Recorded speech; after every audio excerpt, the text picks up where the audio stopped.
বদরের ময়দানে এই পাশে কোরাইশ, এই পাশে মুসলমানেরা। বিশ্বনবী জালাময়ী ভাষণ দিলেন, তোমরা দেখতে পাচ্ছ এটা বদরের ময়দান না, এটা আল্লাহর জান্নাত, ওই জান্নাতের দিকে ছোট। বিশ্বনবীর কথা শোনা মাত্র সাইয়েদনা উমাইর ইবনুল হুমাম বললেন বাখ বাখ, মানে চমৎকার। বিশ্বনবী বললেন মা ইয়াহমিলুকা আলা কওলিকা বাখ বাখ ইয়া উমাইর, আমার এই কথা শুনে তুমি কেন বললা বাখ বাখ?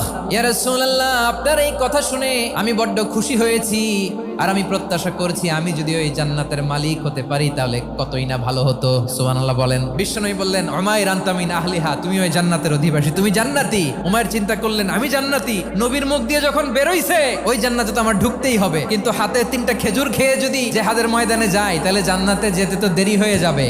এই চিন্তা আসা মাত্রই খেজুর 3টাকে তিনি ছুঁড়ে মারলেন, তলোয়ার বের করে আল্লাহু আকবার বলে বদরের ময়দানে ঝাঁপিয়ে পড়লেন। আল্লাহর শত্রুদেরকে কচুকাটা করে এক পর্যায়ে শাহাদাতের সুধা পেয়ে নিজেও জান্নাতি হয়ে গেলেন। পড়েন সুবহানাল্লাহ।